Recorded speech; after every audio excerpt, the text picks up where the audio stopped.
Halo semuanya, perkenalkan nama saya Nafta Diana, mahasiswi dari Universitas Widyagama Mahakam Samarinda. Di sini saya akan membahas tentang pencemaran air. Pencemaran air adalah menurunnya kualitas air yang disebabkan oleh masuknya komponen-komponen asing ke dalam air. Contohnya, masuknya unsur, energi, zat lain ke dalam air.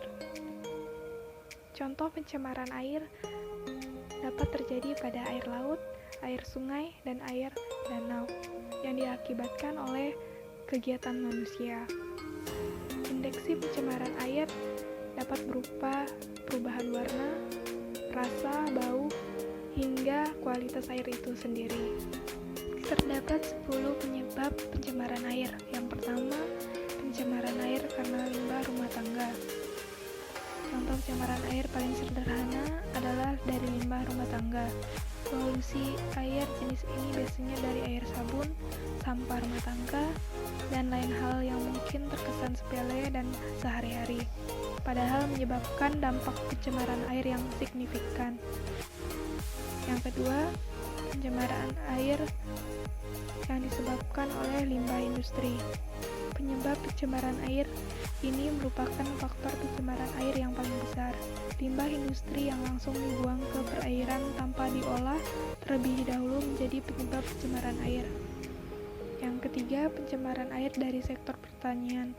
Kegiatan pertanian juga dapat menghasilkan limbah yang menyebabkan pencemaran air. Contoh pencemaran air dari limbah pertanian ini berasal dari pupuk kimia dan pestisida yang digunakan untuk memelihara tanaman. Tak hanya air permukaan, limbah ini juga menyebabkan pencemaran air tanah. Yang keempat, penggunaan bahan peledak untuk menangkap ikan. Contoh pencemaran air berikutnya adalah penggunaan bahan peledak untuk menangkap ikan.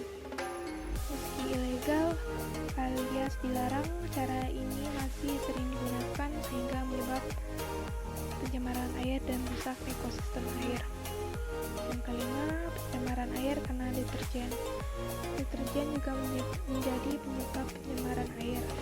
Contoh pencemaran air ini terjadi karena pembuangan limbah deterjen langsung ke dalam air membuat air tercemar dan dapat mematikan ikan-ikan juga organisme air lainnya. Yang keenam, pencemaran air dari sektor peternakan dan perikanan.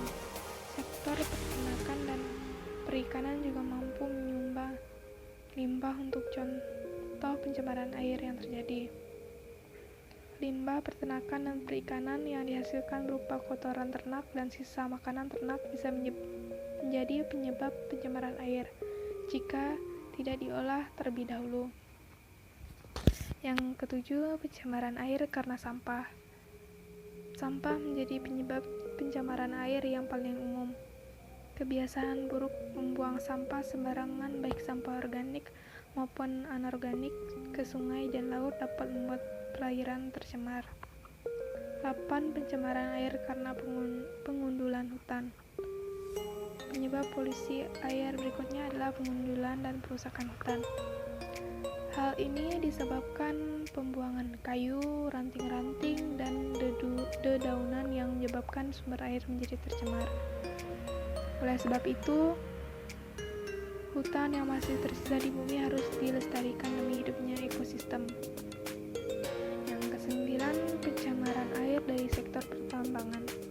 Limbah pertambangan dapat menjadi penyebab pencemaran air. Contoh pencemaran air seperti ini adalah pencemaran air oleh batu bara yang mengandung merkuri, zat berbahaya bagi tubuh manusia. Limbah harus diolah terlebih dahulu sebelum dibuang. Jika tidak, akan sangat fatal akibatnya. Dan yang ke-10, tumpahan minyak di laut. Meski merupakan hal yang insidentil, contoh pencemaran air ini juga dapat terjadi. Tumpahan minyak atau kebocoran minyak di laut akan mencemari air dan membahayakan ekosistem laut yang ada. Selanjutnya, dampak pencemaran air. Setelah mengetahui contoh pencemaran di atas, apa saja dampak pencemaran air yang terjadi pada lingkungan kita? Ada beberapa dampak pencemaran air yang merugikan dan berbahaya bagi manusia dan makhluk hidup lainnya. Berikut contoh dampak pencemaran air. Yang pertama, bencana banjir, bencana tanah longsor, air jadi sarang penyakit, biota air mati, ekosistem air rusak, keseimbangan lingkungan terganggu, merugikan nelayan karena ikan mati, erosi, sumber air bersih berkurang. Selanjutnya, cara menanggulangi pencemaran air. Setelah kita mengetahui contoh-contoh pencemaran air beserta penyebab dan dampaknya bagi lingkungan, tentu saja kita harus mencari cara menanggulangi pencemaran air sehingga bumi ini masih terselamatkan. Nah, berikut beberapa cara mengulangi pencemaran air yang dapat kita lakukan, baik sebagai individu maupun kelompok dalam masyarakat. Membuang sampah pada tempatnya, memisahkan sampah organik dan sampah anorganik serta jenis-jenis sampah lain sehingga dapat mengurangi pencemaran air. Pengelolaan limbah industri, pertanian, peternakan, dan perikanan agar aman dan tidak berbahaya sebelum dibuang. Menggunakan air seperlunya dengan bijak alias hemat air bersih. Menempatkan industri pabrik di daerah yang jauh dari pemukiman penduduk.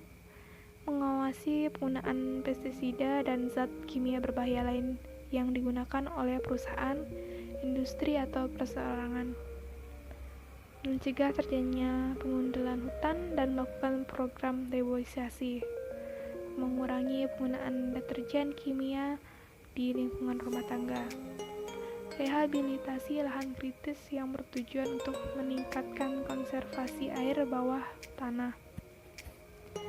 Terakhir, tidak menggunakan air sungai sebagai tempat MCK, mandi, cuci kakus, dan tempat memandikan hewan ternak. Sekian penjelasan saya tentang pencemaran air. Semoga bermanfaat. Terima kasih.